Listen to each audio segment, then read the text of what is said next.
ঠাকুরগাঁও সদর উপজেলায় প্রান্তিক ও সুবিধাবঞ্চিত মানুষের জীবনমান এবং অর্থনৈতিক অবস্থার উন্নয়নে বিনামূল্যে বিভিন্ন কৃষি উপকরণ ও গবাদি পশু বিতরণ করেছে উন্নয়ন সংস্থা ব্র্যাক।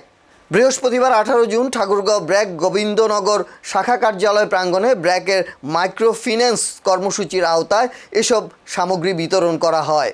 এতে প্রধান অতিথি ছিলেন উপজেলা নির্বাহী অফিসার খায়রুল ইসলাম। অনুষ্ঠানে আরও উপস্থিত ছিলেন উপজেলা প্রাণী সম্পদ কর্মকর্তা ডক্টর সাইদুর রহমান, ব্র্যাকের জেলা সমন্বয়ক আহমেদ ওমর ফারুক, ঠাকুরগাঁও এক অঞ্চলের আঞ্চলিক ব্যবস্থাপক সুলতান মাহবুব, ঠাকুরগাঁও সদর অফিস শাখা ব্যবস্থাপক আবু সায়েম শেখ, শাখা ব্যবস্থাপক জাহাঙ্গীর আলম, কৃষি ও বীমা প্রোগ্রামের সম্প্রসারণ কর্মকর্তা রেজাউল করিম সহ ব্র্যাকের অন্যান্য প্রোগ্রামের কর্মকর্তাবৃন্দ ও বীমা প্রোগ্রামের সম্প্রসারণ কর্মকর্তা রেজাউল করিম সহ ব্র্যাকের অন্যান্য প্রোগ্রামের কর্মকর্তাবৃন্দ ও স্থানীয় গণ্যমান্য ব্যক্তিবর্গ। অনুষ্ঠানে স্থানীয় 32 জন উপকারভোগীকে 640টি হাঁসের বাচ্চা, 22 জনকে 440টি মুরগির বাচ্চা, আলু সংরক্ষণের জন্য 4টি মডেল ঘর, ভার্মি কম্পোস্ট ঘর তৈরির সরঞ্জাম 4 জনকে এবং একটি পাওয়ার টিলার বিনামূল্যে প্রদান করা হয়।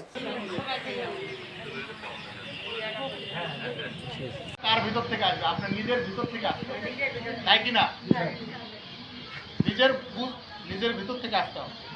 শ্বশুর শাশুড়ি